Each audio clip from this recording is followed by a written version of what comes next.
course, and our students are going to have such an amazing experience. And at the end of the journey, we are going to have a happy and successful student. Am I right? Okay. So, what should you write in a lesson plan? You can discuss with your colleagues.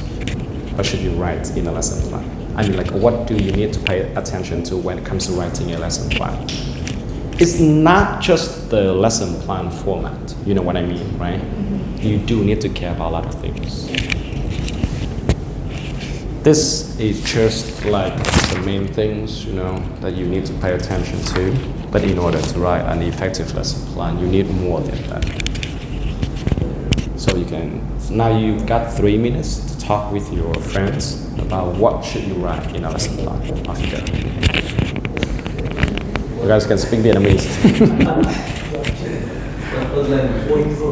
Of course, English.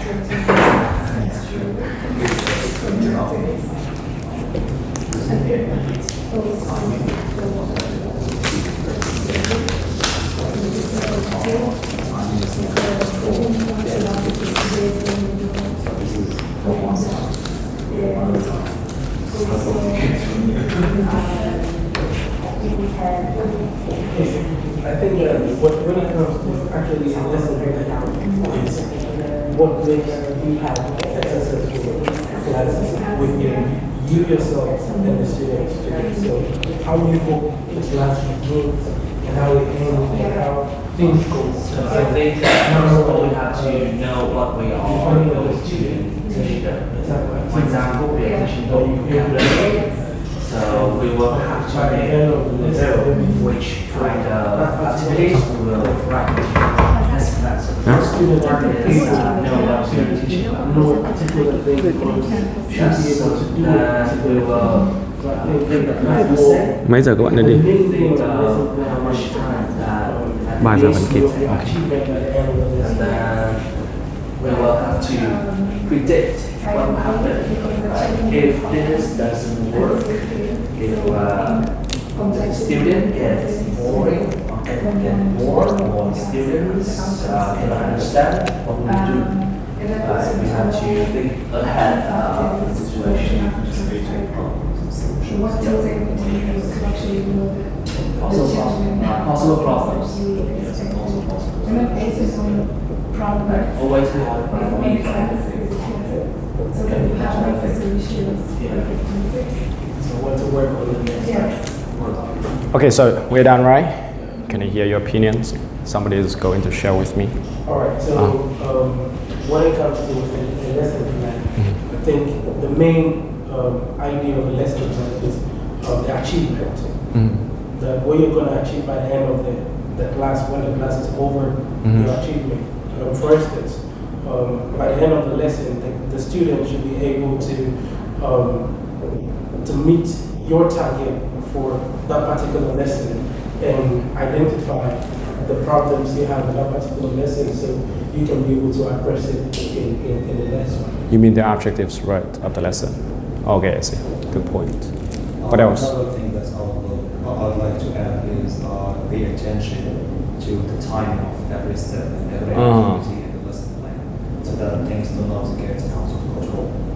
So Good at managing your time in the classroom, right? So yes, timing is another aspect that should be considered as well in a lesson plan. Duy and your English name is? Linda. Okay, so I think we should think ahead of time that there would be some problems. So we have to think ahead of it and think of solutions. Like if the student don't like it, or the student don't cooperate, what we would do. And if the lesson is too short, like in theory, when we write it on paper, we think it will be long, but sometimes it's not. So we have to have some emergency activities. Yeah. So I will think of the possible problems and solutions for it. One of my mentors, is the professor from Reading University in England. And back like 6 or 7 years ago, I had a chance to study with her, and it took me 3 years to master the writing lesson plan skills. 3 years. Okay, and now I am going to go through all of these. Hopefully, it's going to help you guys a bit. Okay, because I do believe that writing a lesson plan is fundamental and it's very vital. It's super important for the teachers. So, students profile. You need to understand your students. That's the number one thing. So for example, if you want to do the business, of course you need to understand the customers, right? You need to understand their pain points, you need to understand their satisfactions and everything about your customers. And now you are going to teach somebody, and what if you don't understand your kids? In the domain of business, they call it the niche. Yeah, so it's just like you are selling something that the market doesn't need, right? So that's a failure. So I think as an English teacher, you do need to have the profile of the students. So what do you need to care about the students' profile? So here are a few standard things like the number of students in the classroom, right? The number of students in the classroom will affect so much about the lesson plan, for sure. What if you just have 3 students in one classroom? What if you have 6 students in the classroom? What if you have, let's say, 12 students in one classroom? Because in the management skills, managing 2 people and managing 5 people is the same. But if you have to manage 6 people, it's going to be a completely different story. Same here in the classroom.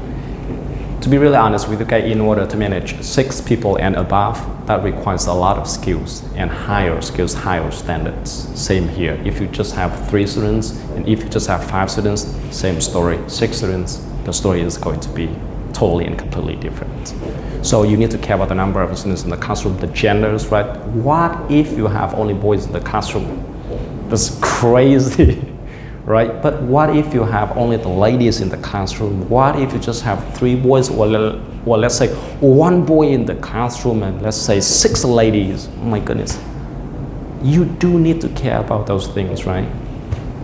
Because when you come up with the activities, so you can say that this activity is very interesting, but it's just interesting for the ladies, but maybe it's not really interesting for the boys. It is not going to be that way. So you need to care about the genders, the ages, right? The learners, first languages. So of course you are teaching English in Vietnam and their mother tongue is Vietnamese, but unfortunately none of you guys here can speak Vietnamese if you guys are foreign teachers. Can you? Tasha, can you? I'm trying. I'm really trying my best. And maybe you need to understand their reasons for learning the English language, their motivation, like from their parents' need, or they really want to master this language. And also on strong and weak students, right? Those are the things that you need to care about. But let's go a little bit further about the student's profile. So for a more comprehensive classroom profile, class dynamic, do the class get on well? You see, there's a class, the first moment when you walk in, you see the kids are amazing. They work with each other, they talk with each other in harmony. But there's some class, when you walk into the classroom, everybody is silent. They're not talking to each other, right? So you need to ask yourself the question, do this class get on well, right? So what is the atmosphere like, and do they respond well to the certain interaction patterns, or do certain students make good pairings? So for example, I am going to pair you with this guy. So no, I don't want to be with him, I want to be with somebody else, right? So you need to care about those things. So A will go with B, that's a perfect match, but A will never go with C. So what is going to happen if you pair A and C? They're going to fight, and of course they are going to kill the time in the classroom, and that's not a good idea. So as an English teacher, you need to pay your attention, to the little things in the classroom. It's about everything. So you need to care about the class dynamic. What else do you have to care about? The behavior management in the classroom. So for example, any trouble, some pairings, or any ongoing behavioral issues like things kids usually. So for example, I see some of the Vietnamese kids, they are cursing in the classroom. But because you guys are foreign teachers, so you guys don't understand the language, right? So for example, you like, like F word, like the mama, that's, I mean, like that's really inappropriate, and it's not okay at all. Like last week, a little kid had an accident here. You know why? Because they got into a fight, and she broke her nose, and the blood was everywhere. That was crazy, and we needed to talk with the parents for so long, just to say sorry. That's like, so what rewards or sanctions are used? So for example, you are going to use the candies and say candies again, like stuff like that, stars again, right? So you do have to ask yourself the question, what kind of things that you can attract the kids. Sometimes the stars can work, sometimes like the candies can work, but sometimes they don't need those things. So as an English teacher, you need to come up with the rewardings, right? So those are the behavior managements. And last but not least, the routines, right? How are instructions delivered with the students at the table, the floor? Do you have the entrance or exist routines? This is very important because if you want to run a class effectively, you need to build the habit for the kids, right? That's very important, and it's probably going to take 20 days for you to build a habit for the kids. And actually, it's going to take 66 days for you guys to build such a strong habit for the kids. 66 days. Let's say 22 days and then 66 days. Yeah. 22 days, the habit it's just pretty weak, but 66 days is a little bit stronger. So it takes a lot of time and effort for you guys to build such a good routine for the kids, right? Yeah. How they talk to each other, how they go out when they want to pee or they want to poop or anything like that. So what is going to happen with their shoes? Are you asking the kids to place their shoes nicely, everything in order, tidy or anything like that, right? That's very important. So for example, what if you say, now class, please stand up with the chair, then you say, you see they're making a lot of noises with the chairs and the table. But I think that's not a good instructions, right? You say, kid, please stand up with the chair, but make no sound. So they gotta be a little bit gentle with the chair, right? They have to lift it up a little bit, in cases they're making noises. That's a very good instructions. So when you guys give instructions, you do need to care, is it easy for the kids to understand, right? Do I have to use my body language or do I have to write on the board in order to make it clear or anything like that? So, and how and when the homework check, and do you have a point system, do give the students jobs in the class? That's very important. So for example, I am a father of 2 babies, and sometimes I am going to ask my kids to help me a lot, for cleaning the house or bringing the broom or the vacuum, the plates and a lot of things. Why? Because they're going to feel that they are so helpful. They say, oh, Van, come here, could you please help me? I cannot write the word Van, could you please help me? But I can spell it, help me please. And then the kid is going to say, oh my goodness, I am so helpful because the teachers completely trust me. That's very important. So the students' profile is not just about the number of students, it's not just about the ages, it's not about the genders, it's not just about their motivation of learning the English language. It's about the class dynamic, it's about behavior management, and it's about routines. That's why when it comes to teaching English, I always have a notebook to write other things about my kids, about my students. And of course, the students' profile needs to be updated. It's not going to be the same, right? After the first lesson, oh my goodness, I love teacher Van. The relationship has changed. And the profile of the classroom is going to be different, right? You know what I mean? That's why it needs to be updated. After 1 week, after 1 month, or after a couple of months, right? Students' profile will have to be changed. So that's the number one thing. As a business, I do care about the customers, right? So for example, if you want to make a product, you need to ask yourself the question, who do I want to serve? That's the number one question. You cannot ask yourself the question, what do I have? What do they need? And who do I want to serve, right? What is their pain points? What is their satisfactions? Anything like that. So the number one thing, please care about the kids, care about the students first. Ask yourself the question, all those questions. And the second thing is, yeah, that's the number one thing. Our students' profile is the number one thing in the lesson plan. And the second thing is that it's about the objectives, like you said, Van, right? You do need to care about the objectives. But this is a very popular objective. Like by the end of the lesson, students will be able to get, and you guys just focus on the language itself.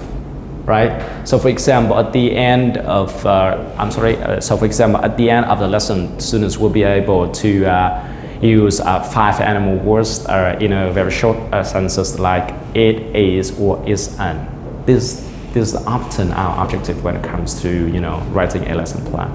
But here are a few more things that you guys do need to pay attention when it comes to writing the objectives. It's just like I want to make 1 million today, and how can I do that? Right? And the objective is going to work the same way here. So the number one thing, working towards, right, the lesson objective. These learners haven't fully achieved the objective yet. They might need a little bit more support. So for example, it's right here. This is how I think about the objectives. Now let's say that this is 10, and the objective is about 10, right? But you guys will agree with me on this one. In order to get something, you need to break it down. Right? Yeah. So in order to get 10, that's very difficult for the kids. What if they just get 5? 5 is all right, right? So that's the number one thing. Right here, this is the description. These learners haven't fully achieved the objectives that they might need a little bit more support. So for example, this is the first objective is it. Now, let's say that at the end of the lesson, they will be able to memorize 10 animal words, and they can put all of these words in short and simple sentences. But let's say that at this stage, on this stage, maybe they know 6 or they know 7 words, and they are struggling with the pronunciation, right? You know what I mean? It's still right. And then they are going to, and then they are going to get. So here, and working at this, working towards, it's like, so if your kids are on this stage, they need a little bit support, they need more time, they need to work a little bit harder, right? On this stage, they're struggling with some things, right, with the pronunciation, or there's so many words that I cannot remember. I can remember only 6 words, but 10 words is almost impossible for me, you know what I mean? So they need a little bit support, they need a little bit push, or the patience from the teachers or anything like that. But here, 10 out of 10 right here, these learners have achieved the lesson objective right here, right? That's so easy, just by the end of the lesson. But working beyond is what I see, not so many teachers expect the kids or the students can work beyond their objectives, right? Now let's say that at the end of the lesson they can memorize 10 words and they can put these 10 words in 10 short sentences. What if they can do more than that? If they can, you know what I mean? Now let's say that Van can run 10 kilometers. What if you can run 12 kilometers? You are going to be stronger, right? You are going to have such better self-esteem in yourself, right? So that's very important. So when it comes to the objectives, you need to set some goals, right? These are your goals. The objectives of the lesson plans are the goals, right? So this is the goal that they almost got it. This is the goals that get it. What if they can get beyond that? So what is your beyond objectives when it comes to teaching English for the kids? You know what I mean? So tonight you are going to have a class which is about family members. The topic is about the family members, right? They can stand up and talk about their family members in 3 minutes. That's out of the expectations, right? So it's beyond. Because when you can set the goals beyond the objectives of the lesson plan, you're gonna have to ask yourself the question, what am I supposed to do in order to help my students get that, just a little bit further, right? Do we need more time, or do we need more creative, or this action, I'm sorry, this activity is just a little bit boring, or do I have to drill more in order to help the kids to get there? That's what I mean. So, yeah, these are the adjectives working towards, are working at, and working beyond. 3 different stages when it comes to setting goals, setting the objectives for one lesson plan, right? It's better than just by the end of the lesson, students will be able to. But now, you see, step by step, it's much better and clear for the teachers. Thư có follow đúng không? Understand đúng không? Yes. Okay. Why am I asking? Because she's been working in the bank, and now she, decides to become an English teacher. So it's going to be a whole new journey for her. That's why I needed to stop myself to answer the question. Okay. I'm newly. Just like Anna's 21 days in Vietnam. Okay. Third thing is about language analysis. That's the hardest one ever. And it took me so many years in order to master language analysis. It's a little bit complicated to explain the definition of language analysis. It's not just about the teachers going to analyze the language, the English language, Language analysis means you are going to analyze the language. That's so true. But the bigger question is that how can you convey the language and make sure that the students can understand? So for example, let's say we've got the word bottle. How can you convey the word bottle? Bottle? Yeah, bottle. Oh, what's it, class? What is this? This is the bottle. This is one of the ways that you can convey the word bottle, right? Or you are not showing the bottle. You say, oh, what am I doing? Drinking, so what am I holding? What is this?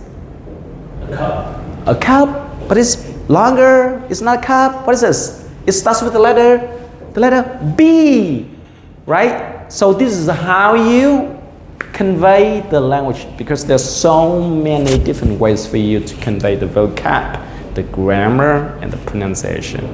So for example, now you look at my mouth and you make a guess, what word am I trying to make? What is the word? What is that? Yeah, you see, this is how I teach the pronunciation without saying a word, because the kid will have to look at my mouth to do it. But this is one of the ways to convey the pronunciation. Okay, so when it comes to language analysis, there are 3 things that you need to pay attention to. The number 1 thing, the meaning of the word, for sure. You need to understand the meaning of the word, and most of the Vietnamese teachers are going to use the grammar or the vocab translation.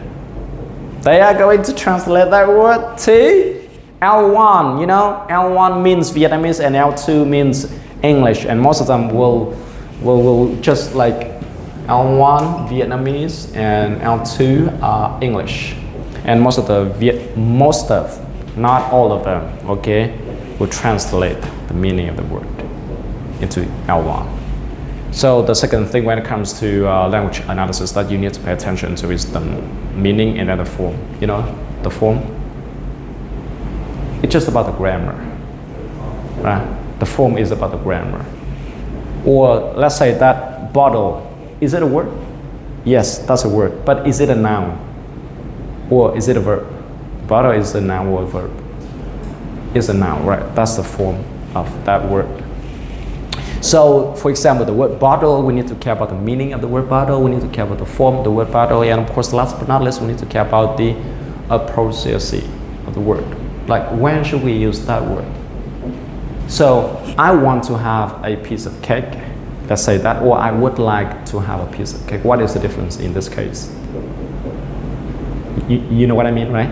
I want to have a piece of cake and I would like to have a piece of cake. Maybe the meaning is slightly the same, but not really. Can be used differently. Yeah, not really, right? So, for example, you are on the party with, let's say, a lot of teachers or politicians. Let's say that you say want to, or you say would like to. Would like to. Yeah, most of the time you say would like to. Why? Because it sounds a little bit more impolite to people around you, right?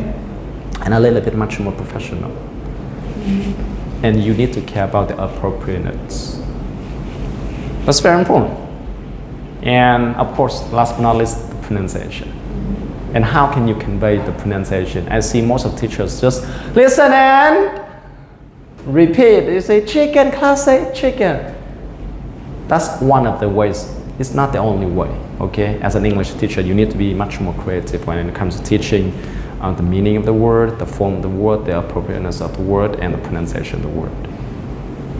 When it comes to the pronunciation, it's not just about the word, it's about the sentence, right? So for example, I can say, I can speak like a native. So for example, how can you say this?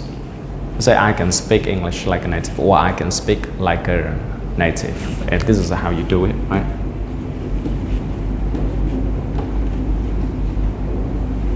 You guys understand all these little dots and the big dots? It's about rhythm, right? It's about rhythm and stress, right? I can speak like a native, and you have to stress on the word, on the syllable speak and name. Am I right? So it's about pronunciation. So yeah, language analysis. It means how can you convey the language and check the meaning of the target language. Like how can you convey and you can check that the students understand. How can you do that? You say, what is this animal? What is it? What's it? Monkey. No, it's not monkey. It's bigger. It's what? Gorilla. Yeah. Godzilla, you see? Right? I was just trying to convey the language. And how did I know that that student understood? He said gorilla, and my face was, yeah, you got it. You see? And of course, like I said, there's so many different ways for you to convey the vocab, for you to convey the grammar, for you to convey the pronunciation, right? And of course, there's so many different ways for you to check their understandings. And of course, you need to check their understandings. Teaching is not just about one way from the teachers only, no. It needs to be two ways, right? They're happy, it doesn't mean that they understand what you just said. They said, it doesn't mean they don't understand what you just said. You need to check. That's a part of the job. You say, and then you ask a question, you say, what is that? You see, right? Some kids are like, they are purely happy. And they are just happy all the time, you know what I mean? And the teachers look at the kids' faces because they look so happy, so you make a guess or you make an assumption. Yeah, they understand. They're getting my point. But the truth is, when you ask them a series of questions, they're like, oh, what? They don't really get You it. know, that actually happened to me. Yeah. I have the rules in the class and I have them to say. So when I say rule number 1, they say be quiet.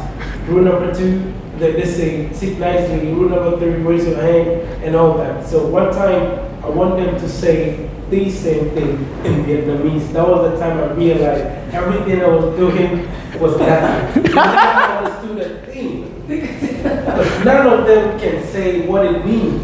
When I say sit nicely, they do it, but they cannot say it in Vietnamese. Mm-hmm. And I realized, oh my God. Yes, everybody says it, and I think, okay, they know what it means. Mm-hmm. Be quiet, but none of them can say it in Vietnamese. But it's all right because sometimes they can feel the language. Sometimes you don't need to translate the language, but you can feel it, right? Yeah, but you see, here's the thing, because most of the times in the classroom, we teach the parent through the kids. So when they go home and they say certain things, and the parent asks them, okay, what is it? We expect them to be able to make the parents proud. I see. But what, to be really honest with you guys, in my opinion, that's pretty stupid, you know, in a quote. Because asking our little kids to translate English to Vietnamese is something very difficult. It's not really easy. Yeah. The It's not. simple things that they do, like be quiet. You know, they're rude. They say. I know. Yeah, even when people are talking, they say, "Teacher, be quiet." So I expect them to be able to like understand that. And you know, we also try to learn how to language. Okay, I see. So let me give you an example about my baby because I've got a 5-year-old girl and I just asked her, honey, go get a cup of coffee for daddy. And then my grandma is going to ask her a question, hey, what did you just said? She had no idea, but she knows exactly what I just said and she totally understands what I just said. So because English is English and Vietnamese is Vietnamese, sometimes asking somebody to translate L1 to L2 is just like, or L2 to L1 is just like, it's just very difficult. So sometimes we don't need to do that. A bottle is a bottle. A bottle is not chai nước in Vietnamese. You know what I mean? I Because, have a question. Yeah, sure. Do students learn Vietnamese as a language in school? yeah. Yes. Okay. No, I just had to confirm because of the. They have like Vietnamese as a subject in school. Yeah. Yeah, subject in school. Yeah. Okay. So let me ask you guys this question when you guys were a little kid, right? And you guys had to study English. Did you guys translate English to the baby language to understand? No! No, actually yes. Actually yes. To the baby language, what is the language? It's about the concept. Like, okay, so you know this is bottle. Sure, but you don't have to translate. Baby language is the image. I know, but you don't have to translate. In this case, we are talking about the translation approach, right? You guys don't need to translate it to understand it. You know, I am trying to explain to you, so sometimes it's all right. And say, class, be silent. It means zip it up, okay? Don't talk. Something like that. That's exactly what I am doing with my kids. I just speak English with her. That's it. That's all I do. So for example, honey, go get a pot for daddy and say, what is a pot? So this is a pot, and next time she understand that. But she doesn't know that a pot is cái xoong, đúng không? In Vietnamese. But when she gets a little bit bigger, she'll understand it. So at what age do they start doing that? Pardon me? At what age should they be able to understand that, okay, these in English is called these in Vietnamese? I think when they're around 10. And we have some of those students. When they're around 10, and it depends a lot on like if the English is okay, if the English is good enough, and when they get a little bit older, you know, like around 10 or above, they will be able to do that. But it's unnecessary. Okay, so this is just an example. So for example, this is an example, the dog is bigger than the cat. And how can you convey this knowledge to the kids? It's about comparison, right? Mm-hmm. And you are going to teach, so for example, meaning, define, and how can you convey the meaning of the words, the dog bigger and the cat. How can you convey the word cat? How can you convey the word dog? And how can you convey the word bigger? You are going to translate? No, you cannot speak Vietnamese, right? So what are you going to do in order to convey the word dog? Of course, you are going to show the flashcards, or you are going to use body language, right? The cat working the same way, but there are so many different ways for you to do that. I am going to show the kids a picture, but I am going to cover the whole picture, and then I am going to review a little part of the picture, just a little part of the picture, and say, what is this animal? And say, the dog. And then I am going to show a very big dog and just a little cat, right? So, what is this? Oh, this is a dog. The dog is big. But what is this? Oh, it's a cat. The cat is small. So the dog is bigger. So for example, this is how you convey the meaning of the word bigger for the kids to understand. This is very important.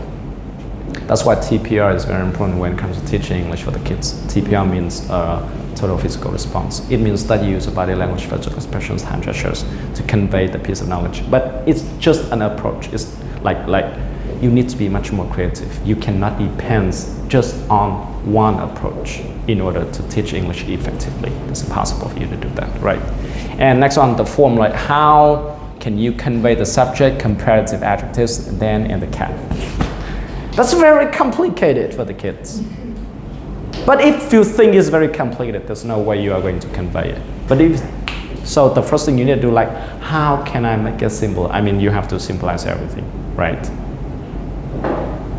It may seem a little bit complicated to adults, especially like Vietnamese adults, but to the kids, they do not think that complicated. They take everything for granted. If you teach them a thing, they will remember one thing. That's it. They don't ask the question why. But as adults, they ask a lot of questions. Why is that? Why is that? Why is that? Now, but kids, they just learn it. And the pronunciation, what is the piece of pronunciation that you have to focus on? Strong forms and weak forms, and how can you convey, right? So for example, the dog is bigger than the cat. The dog is bigger than the cat, right? We do not say then, we say then. We do not say the, we say the, right? The dog is bigger than the cat. And I wrote a book about the pronunciation. It's about 200 pages. Just about the pronunciation. That's why I've got deep understanding about the English pronunciation. Okay, oops. What is that? Hold on a second, there's something wrong with it. Oh, that's why. Can you guys see it? I think I'm gonna have to fix this just a little bit. Can you guys see it? That's better. Okay. So next one, adjectives and the procedures, right? The number one thing you need to care about the student's procedure, and then you need to care about the adjectives, and you need to care about the language analysis, and then you need to care about the activities and the procedure of the activities, right?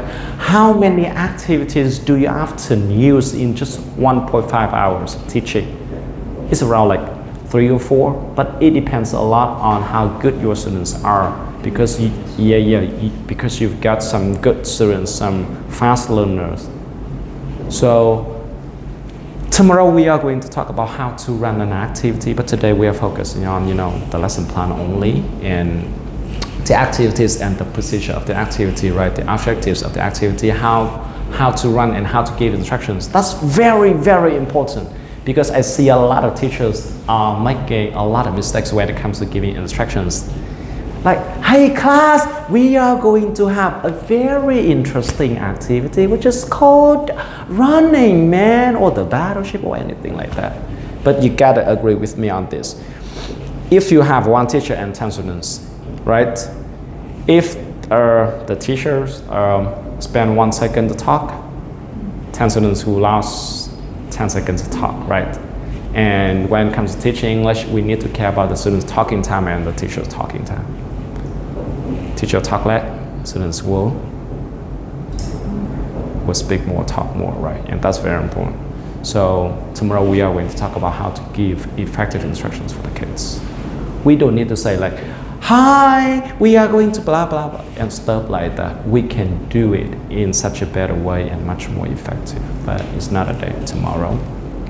So for example, what materials and resources that students bring, what teachers bring, or make, that's very important, because there's some lessons you need the kids to bring something to the classroom, but most of the time the teachers have to prep everything.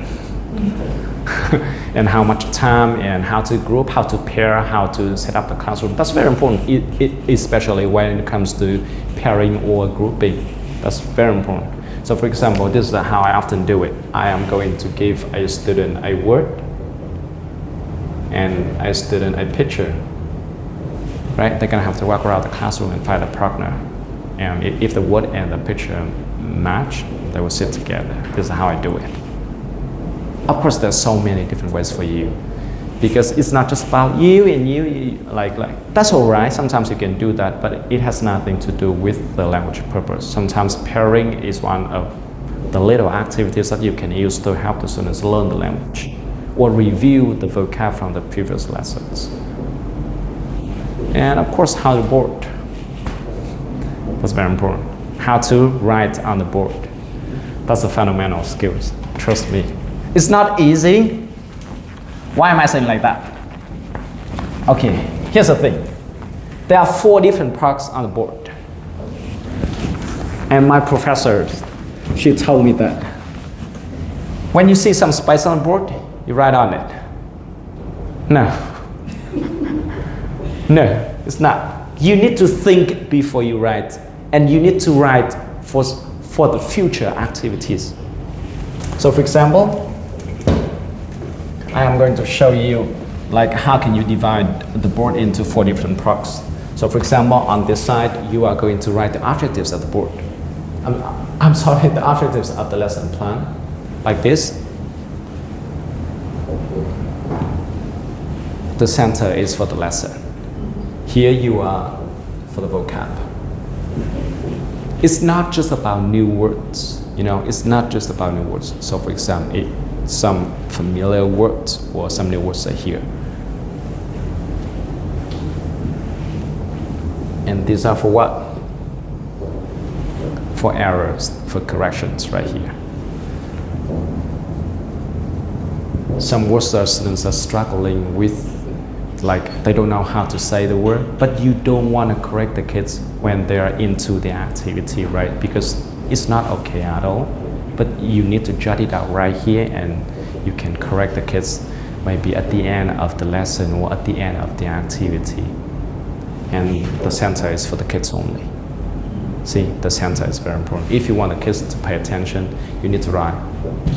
And if it's not necessary, please do not just do something like writing nonsense on the board. No, because it is going to distract the kids.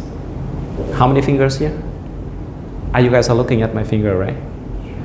See, that's the point. Because the teacher will be the center of the classroom when you guys are teaching, and the kids will pay attention to you. And so whatever you are doing in the classroom, the kids will pay attention to you. So that's very important. The way you write, the way you talk, the way you stand, everything.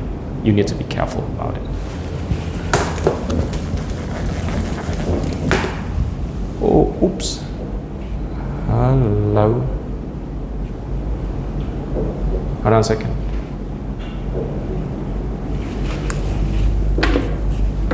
Okay, you guys can have 1 minute to take a break. It's gonna finish in 20 minutes. You guys need to know more about each other. Hey Tasha, may I ask you a question which is a little bit personal? Go ahead. Okay, do you wanna get married in Vietnam and stay here for longer? Oh, wow. Can I ask a lady that question there? Or that's not okay? Yeah, it depends. It's very personal for a very public. Maybe I could be looking for a wife. No, but I'm kidding. I'm kidding. No, but. Have you ever thought of it? Do you have a husband for me? Is someone interested? Ernest, Wait. can you say something? Van? You got a girlfriend? These are husbands. She's looking for somebody like. Who said I'm looking? He's like, okay, just like Tasha. Yeah, on my personal Tinder. No. Guys, I'm just curious. Like you guys been working here for like 4 years, and you guys have a plan on like getting married and stay here. I'm new. I'm still need to figure it out. No, just Tasha. Okay. All right, forget about it. Forget about the marriage or the weddings, anything like that. It's about anticipated problems. You know, you are going to predict the problems that will occur in the classroom, and then how to give feedback, how to fix errors, how to correct errors, and should I come up with a follow-up or expansion. We are going to go through all of this tomorrow in details. Today, I just want to go through it real quick. So these are the questions that you need to ask yourself. Are my activities suitably challenging, interesting, and motivating for my learners? Of course, you need to ask yourself that question. You are going to choose an activity, and you are going to fill that activity in the lesson plan format. And you do need to ask yourself those questions, right? Is it interesting? Is it challenging? Is it going to help my kids to like enjoy the language? Or is it super boring? Class, look at the board, say chicken. I say, okay, that's good, chicken. Can I make it more fun? Can I make it just a little bit much more challenging for the kids? I look at my mouth. Right? They'll say, oh, chicken. Something like that. Yeah. I think it's getting colder. You think? Is it getting colder? You guys need me to heat it up just a little bit? Is it getting colder?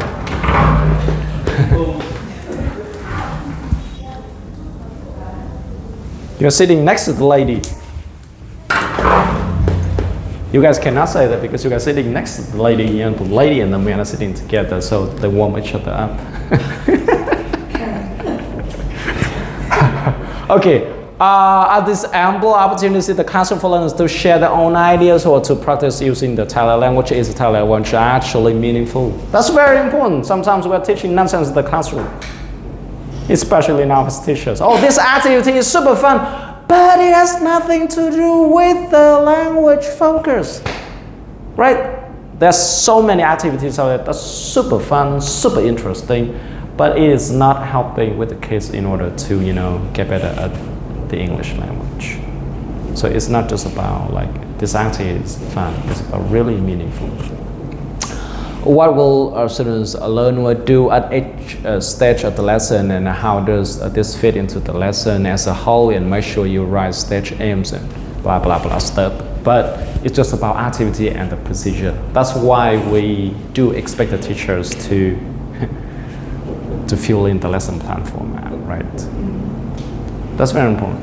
So for example, when I teach, I've got A4 paper like this, and I am going to highlight like the procedure of the activity, because sometimes I miss the little steps. What if there's so many different stages in just one activity? You cannot trust memory. Albert Einstein, he was a genius, but he never trusts memory. I am not that genius, so I need to, write down the procedures of the activities, just make the highlights, Sometimes just take a quick look at it and say, okay, this is how I do it. So what is the next step? Oops. Right. How can I make it run? Okay, so forget about this one. So that's the number 4. Okay, anticipated problems. When it comes to writing a lesson plan, you need to care about the problems that will occur in the classroom. But there are only 2 problems that will occur in the classroom. The number 1 thing is about the classroom. It's about the space, it's about the chairs, it's about the tables, it's about the board, it's about the TV. It's about those things, right? This activity is super fun, but the space is, not okay at all. So you have to adjust it, right? This activity is for 20 people, but I've got only 6 kids here. How can I do it, right? So, anticipated problems, of course, like it's just about the linguistic, cognitive, involvement and interaction, physical. Okay, those are the problems that I think will occur in the classroom. It's about the linguistics. Like, what if the pronunciation is so difficult? What if the kids cannot follow the speed of the teachers talking, right? What if the pace of this activity is way too fast and kids just cannot follow you guys? And the cognitive, the understanding, or about the involvement. So for example, you're gonna say you are trying to make the kids engage, but some of them just, oh my God, you see? Kids just like this. They're not paying attention to the teacher. So what are you supposed to do in this case to grab their attention, right? By asking them to sit up, pay attention to the teachers. Because you cannot learn nothing with this posture. Would you agree with me? Yes. And as a study, when you are tired, your posture is going to affect your energy. If you stand like a Superman, and it is called Superman posture, and if you stand like this with your shoulders back in 2 minutes, you are going to change the energy of your body and your mind. Just like this, stand like this in 2 minutes. And sometimes in my class, when I see the kids are just getting so tired, they don't want to study, like I generally asking them to just stand up and stand like a Superman like this, and with the music background in 2 minutes. And right after bat, it's going to change their mood. It is going to change their energy right after bat. And personal objectives.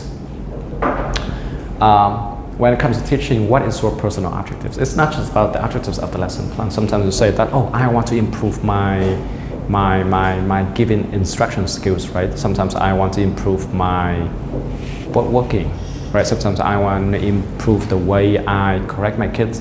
No, that's so wrong. Say it again. No, that's so wrong. That's so wrong. Say it again. Say, come on, that's so mean. Okay, you gotta do something else, right? So what are your personal goals when it comes to what the way you convey the language is so boring? How can I make it much more fun, much more interesting for the kids? I think you have to set the goals for yourself, especially the personal objectives. It's not just about like a list of 10 personal objectives, it's not just about 1 or 2. And at the end of the lesson, just have to look at it and say, okay, did I do good today? Right, what do I need to improve for the next lessons? Because if you are always in the process of asking yourself the questions, how can I make myself become such a better teacher? You're always in the process of becoming somebody else, like becoming a better version of yourself. Because in Japan, have you ever like heard of the word Kaizen? Like this?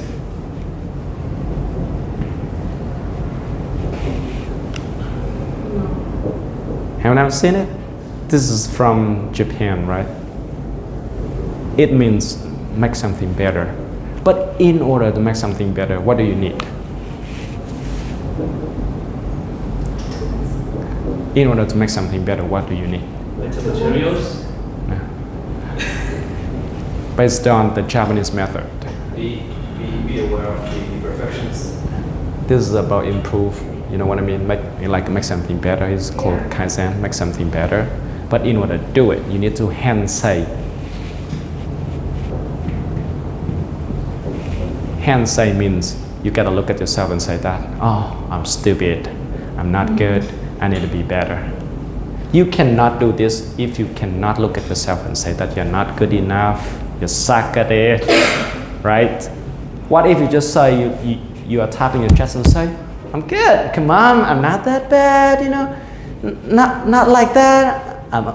You see, nothing good is going to be better, right? So, but in order to do it, it's not very easy because you have to face your ego. But sometimes your ego is your enemy, right? Now let's say that I've been teaching English for 10 years, I'm so excellent, I'm so experienced, I'm better than everybody. This is like, your ego is your enemy. And that's going to be your limit, right?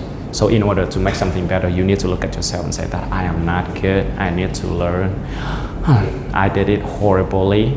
So that's one of the best ways for you to, improve in life. But it's not easy because you have to fight with your ego. Your ego is your enemy sometimes. Okay, so what do you want to achieve? Of course, last but not least, homework. Do they have to do homework?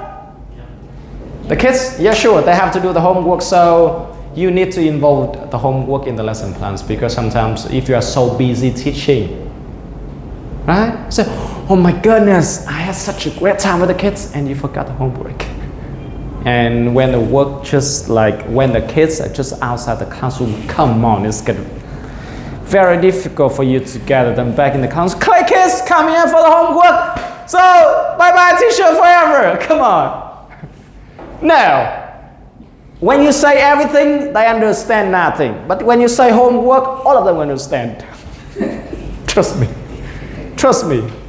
Homework is the international word. It's the international language for everybody around the world. It's not just for the Vietnamese kids. Of course, I know it's not really popular in Finland, as I know. Because in Finland, the kids don't have to do homework, as I know. In Finland, the kids don't have to do homework. Yeah, they don't have to do homework. They just go to the class, they enjoy learning, and then they go home with their parents, enjoy the activities in the backyard or somewhere else, I don't know, but they don't have to do the homework. Yeah, home activities, yeah, or after class activities. That's amazing. And they don't have to get the marks, You, and they don't have to get the marks. Yeah, grades, Yeah. positions. Yeah, they don't have to get the marks. In Finland, the kids, what the students, they do not get a mark. Let's say you are going to get you are going to get 9 on the English test. No, in Finland, they are not going to get the marks. And how do you prove? Okay, this is how they do it. They are going to write a report. Okay. And they are going to like describe the kids about their strength, their weaknesses, their problems, and of course the teachers will have to come up with the solutions in order to help the kids. Because sometimes just a little number can say nothing about a person. Am I right? Let's say that I am going to get 3 on the English test and you guys are saying that because I'm lazy. No! 3 has nothing to do with my laziness or my procrastination, but sometimes we do that. Or sometimes you say that because you've got only 3, so you are stupid or you suck at English. No, the little thing cannot say the value of a person. But here in Vietnam, we use the little things. We use the little numbers to say about the value of a person. A lot. If you get just 3 out of the test, you are stupid. Think so? It's like almost everywhere. It's everywhere, right? That's why Finland is so different. You cannot say that the kid is going to get 3. Come on, you are going to get fired immediately. That's really effective because I'm speaking from my own experience growing up in the system of grades. We always develop that thing of studying just for the grade, not for... Yeah, studying for the test. Exactly. So this is going to change a lot if a lot of countries use it, because when you study just to study to learn, to discover, that's good, but when you're studying for a test... Yeah, study for life, study to discover the world or to be much more curious about the world, to know more about. It's not just about you are going to get 9 out of 10 or 6 out of 10 or anything like that. But that's how they think, and that's their philosophy in education. And I admire them so much about that. And it's not so, yeah. Okay, so go back to our story, homework. Trust me, okay. So do you guys love homework? Personally, you guys love homework. Good question. That's a good follow-up question. Personally, like back when Yeah. When you were younger. Of course, nobody likes homework. Because you want to play. But actually, I like homework, but if it's not exercises on paper, Yeah. if homework is like another type or another not exercise on paper, I may love it. But you guys gotta understand the meaning of homework. Now let's say that the kids go to our center 2 times a week and they spend in total 3 hours per week, right? But there are 10 students in one classroom. You know what I mean? With that much of time, I think the English is getting better very slowly. We need the homework as a way for them to use the English language every single day. That's the yeah. So that's the meaning of homework, and the kids need to understand that because English is the language, and if they want to master the language, they have to use it every single day. And homework is just how they use the language, because most of the time they speak Vietnamese, right? And they just spend like 5 or 10 or probably let's say 30 minutes practicing speaking English on a daily basis, right? So homework is the way for them to use English much more often. Even in the classroom, they still speak Vietnamese. Am I right? Yes. Of course, there's so many different ways for you guys to stop the kids from using Vietnamese in the classroom. I've got so many ideas, but not today. Let's say, you should write, you can use AI. So, I think as an, no, I am not encouraging you guys to use AI to write a lesson plan, no. I mean, because we are living in a technology world, so sometimes we need to add AI in your lesson plan. That's what I mean, right? To make it much more creative. So for example, if I ask you to make a short movie about a dog and 3 cats, is that easy or is that difficult? difficult? Depends. Depends. It's not easy. It's not easy, and it takes a lot of time and effort. But if you ask AI, it's probably gonna take just a couple of seconds for you to make a very short video about a dog and 3 cats are fighting. Am I right? That's why you can use AI to save your time sometimes. And so how can you run an activity? I'm sorry. That's it. Okay, I think that's enough for today. So there are how many things that you need to care about when it comes to writing your lesson plan? 7. Actually 8, including AI. So there are 8 things that as an English teacher you need to pay attention to. That's very important. Okay, so in order to support you guys with that, I've got. Do you guys know why I do not give you guys this right from the beginning? So that we don't look at it every time. Because when to give the handout is very important, right?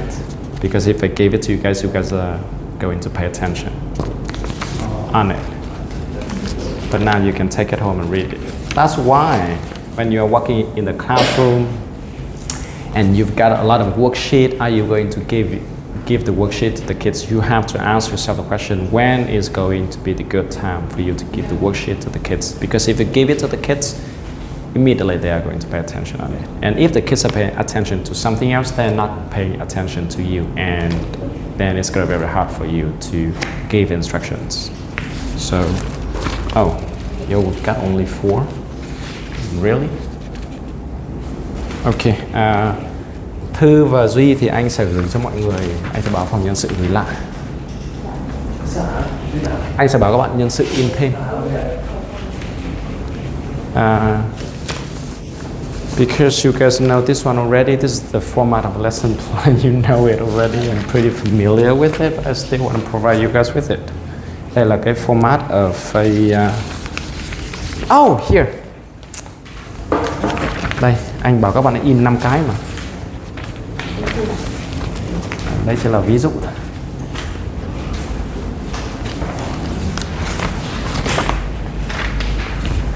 Okay, so I think that's enough. Do you guys have any questions for today's training? I don't have a question, but I have a tip if you'll have me. So there's a point where we discuss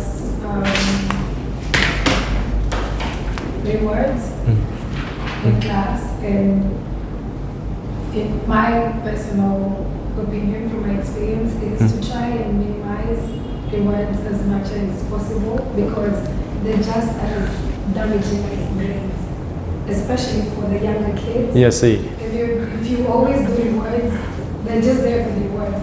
There's no comprehension, and it also, I don't think it builds confidence. It's better for kids to do things because they want to learn it, they want to do it without a reward. I'm not saying don't do it at all, but just a good, healthy balance. See what you mean. We're also shaping minds here, not just teaching English. Yeah, I see. Care about the behaviors of the kids, Yes. how they think, how they talk to each other, how they treat each other in the class. It's not just about the language itself. That's why when I had a job interview with Tasha, I was in love with that idea. It's not just about teaching. It's not just about the language. It's about, do you understand the psychology of the kids, right? The way they talk, the way they walk, why, right? You need to understand them through all of those actions. So for example, when I see a little kid, when I say monkey, the kid just like this. I say, no, now please say with me, monkey, just like monkey. I say, no, it's not okay. He can say the word monkey with beautiful pronunciation, but the way he says, oh my goodness, no. As a man, you cannot do that. So I am asking that little kid to like spread out his arms a little and say, monkey! You say much more brighter, much more confident. That's very important. Care about the little things. It's not just about language. That's what you are talking about, right? Especially when it comes to teaching English to the younger ones. Yeah. Simple language, and teach them by asking them to do things with you, not just listen to the teacher, listen. Yeah, that's a good idea. If you guys have any questions or if you got anything to share,